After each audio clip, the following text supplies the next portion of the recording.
একজন মহিলা এরকম নবীজির কাছে এসে বলতেছেন, হুজুর আমি জিনা করেছি। নবীজি মুখ ফিরিয়ে নিলেন।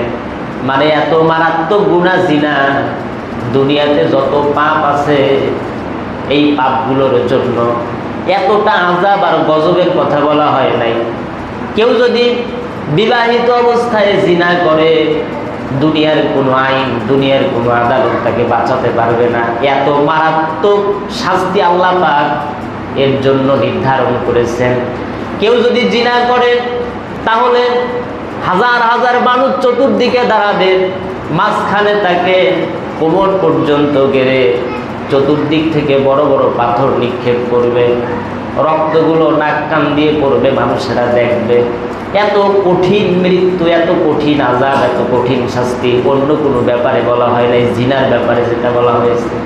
এই জন্য আল্লাহ পাক বারবার বলেছেন, ওয়ালা তাকরাবুজ জিনা, খবরদার মুমিনরা জিনার নিকটবর্তী হয়েও না। মানে জিনার নিকটেও যায় না। জিনা করা তো দূরের থাকে, এটা নিকটেও যাওয়া যাবে না। এই মহিলা আবার বলতেছে, হুজুর আমি জিনা করেছি। নবীজি আবার মুখ ফিরিয়ে নিলেন। এবার মহিলা আবার গিয়ে বলতেছে, হুজুর আমি জিনা করেছি।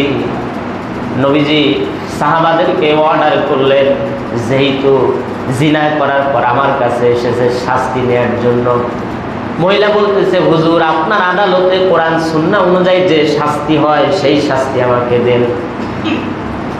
নবীজি এইটা শুনে রাগান্বিত হয়েছেন, কিন্তু মনে মনে চিন্তা করতেছেন, যেহেতু নিজ ইচ্ছায় এসেছেন অবশ্যই তাকে শাস্তি দিতে হবে।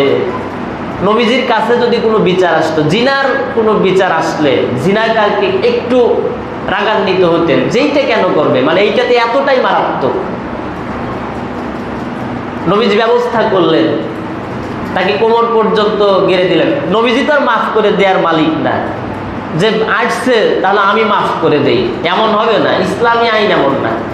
নিজের সন্তানও যদি হয় তাহলে বিচার কার্যকর করতে হবে, সে যেই হোক না কেন। তো বিচার করার জন্য কোমর পর্যন্ত গাললেন। চতুর্দিক থেকে পাথর নিক্ষিপ্ত হতে লাগলো। পাথর নিক্ষিপ্ত হওয়ার সময় কোন সাহাবীর গায়ে এসে রক্ত লাগলো। একজন সাহাবী ঘৃণার স্বরে বিরক্তি নিয়ে বলল, এত বড় খারাপ মহিলা, পাপিষ্ঠ মহিলা, এই মহিলার রক্ত আমার দেহে লেগেছে, এরকম একটু বিরক্ত বোধ দেখালো। আল্লাহর নবী বললেন, ও সাহাবী তুমি এই মহিলাকে দেখে বিরক্ত বোধ করতেছো, অথচ মহিলা নিজে পাপ করেছে, আবার আমার কাছে এসেছে, নিজেই ধরা দিয়েছে, কোনো গোয়েন্দা বিভাগের লোক, পুলিশের লোক তার পিছনে লাগায় দেয় নাই, নিজেই ধরা দিয়েছে, নিজেই পাপের কথা স্বীকার করেছে, আবার শাস্তির জন্য মাথা নত করে দিয়েছে, শুধুমাত্র আখিরাতের ভয়ে, আল্লাহর ভয়ে।